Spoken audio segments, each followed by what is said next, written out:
Welcome to திவ்யாநிதின் YouTuber. இன்றைக்கி என்ன பார்க்க போகிறோன்னா, நாட்டுக்கோழி பிரியாணி பண்ணுறது எப்படின்னு பார்க்கலாம். ரொம்பவே சீக்கிரமாக கடகடன்னு செஞ்சிடலாம். அது எப்படின்னு பார்க்கலாம். இங்கே நாட்டுக்கோழி ஒரு 3/4 கிலோ எடுத்து வச்சுருக்கேன். 2 தடவை கழுவி எடுத்து வச்சுருக்கேன். இங்கே 500 கிராம் அரிசி எடுத்து வச்சுருக்கேன். சீரக சம்பா அரிசி எடுத்து வச்சுருக்கேன். இதை நல்லா 2 தடவை கழுவிட்டு ஊறட்டும்.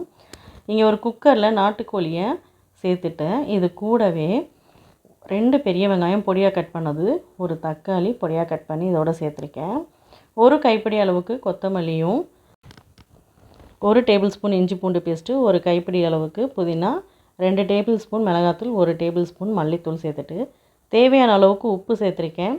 உப்பு சேர்த்துட்டு ஒரு கப் அளவுக்கு தண்ணி ஊற்றிக்கலாம். இந்த தண்ணி அளந்து ஊற்றிக்கலாம்.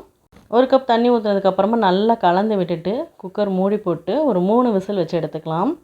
கோழியோட அந்த எலசு கொஞ்சம் முத்தின கோழிங்கிறத பொறுத்து இந்த விசில் மாறும். ஸோ நான் எடுத்திருக்க கோழிக்கு இது 3 விசில் சரியாக இருந்தது.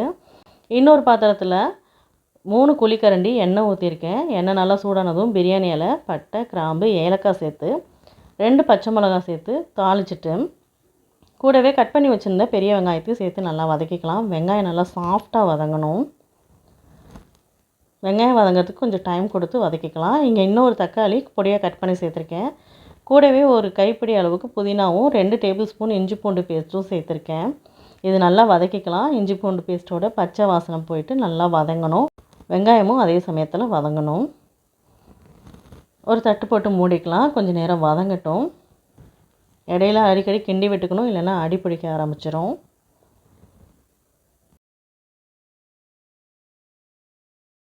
இது கூட 1 டேபிள் ஸ்பூன் மிளகாத்தூள், தேவையான அளவுக்கு உப்பு கொஞ்சமாக சேர்த்துருக்கேன். ஏன்னா நம்ம கறியில் சேர்த்துருக்கோம். இங்கே ஒரு 100 ml தயிர் சேர்த்துருக்கேன். இதையும் நல்லா வதக்கிக்கலாம். நல்லா கலந்து விட்டுட்டு ஒரு தட்டு போட்டு மூடிக்கலாம். மசாலா இன்னும் கொஞ்சம் நேரம் நல்லா வதங்கணும். ஸ்டவ்வை லோ ஃப்ளேமில் வச்சு வதக்கிக்கலாம். இப்போ பார்த்தீங்கன்னா மசாலா நல்லா வதங்கி எண்ணெய் பிரிஞ்சு வந்திருக்கு. இதை நல்லா ஒரு தடவை கலந்து விட்டுட்டு நம்ம வேக வச்சுருந்தோம் இல்லையா கோழி, அது ஸ்டீம் போனதும் ஓப்பன் பண்ணிவிட்டு இதோட தண்ணியோடு சேர்த்துக்கலாம்.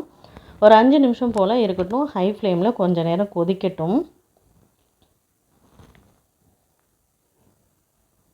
இதுக்கு தேவையான அளவுலாம் டிஸ்கிரிப்ஷனில் இருக்குது, செக் பண்ணிக்கோங்க.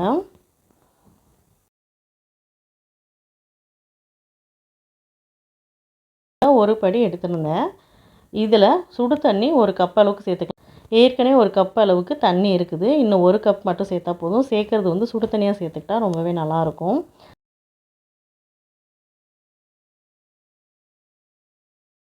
இது கூட ஒரு கைப்பிடி அளவுக்கு கொத்தமல்லி சேர்த்துட்டு இங்கே ஊற வச்சிருந்த அரிசியை இதோடு சேர்த்துக்கலாம். தண்ணி வடிச்சிட்டு சேர்த்து நல்லா கலந்துட்டு உப்பு மட்டும் செக் பண்ணிக்கணும். தேவைப்பட்டால் இந்த ஸ்டேஜில் போட்டுக்கலாம். இது நல்லா கொதிக்கிற ஸ்டேஜில் ஒரு 1/2 லெமன் மட்டும் பிழிஞ்சு விட்டு நல்லா கலந்து விட்டுக்கலாம். ஹை ஃப்ளேமில் தான் இருக்குது. அடிக்கடி கொஞ்சம் கலந்து விட்டுக்கணும். அரிசியை உடச்சிடாமல் கலந்து விட்டுக்கணும்.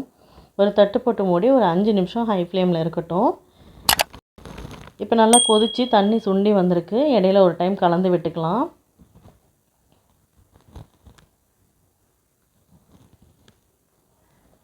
இன்னும் ஒரு 2 நிமிஷம் போல் இருக்கட்டும். நம்ம நல்லா தண்ணி சுண்டி வரப்போ லோ ஃப்ளேமில் வச்சுட்டு ஒரு தோசைக்கல் மேலே இந்த பாத்திரத்தை எடுத்து வச்சுட்டு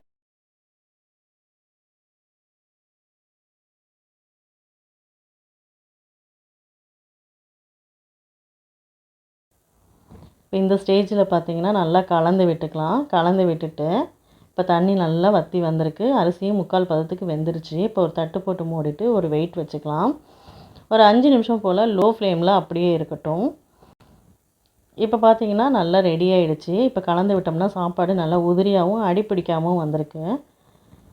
இது ரொம்பவே நல்லாயிருக்கும். ஒரு சிம்பிளான மெத்தடும் கூட. இது ரொம்பவே குயிக்காக செஞ்சிடலாம். ஒரு பக்கம் கறி வெந்தாலும் இன்னொரு பக்கம் நம்ம மசாலா ரெடி பண்ணிகிட்ருக்கிறப்ப அந்த கறி வெந்ததும் இதோடு சேர்த்து நம்ம ஒரு 20 நிமிஷத்தில் இந்த பிரியாணி ரெடி பண்ணிடலாம். நல்லா உதிரியாக பிரியாணி ரெடி ஆகிடுச்சு. இது கூட பார்த்திங்கன்னா இன்றைக்கி சிக்கன் 65, கோழி வறுவல், நாட்டுக்கோழி குழம்பு, தயிர் வெங்காயத்தோடு சர்வ் பண்ணியிருக்கேன். இந்த வீடியோ உங்களுக்கு பிடிச்சிருந்ததுன்னா லைக் பண்ணுங்கள், ஷேர் பண்ணுங்கள். மறக்காமல் நம்ம சேனலுக்கு சப்ஸ்கிரைப் பண்ணிக்கோங்க. தேங்க்ஸ் ஃபார் வாட்சிங்.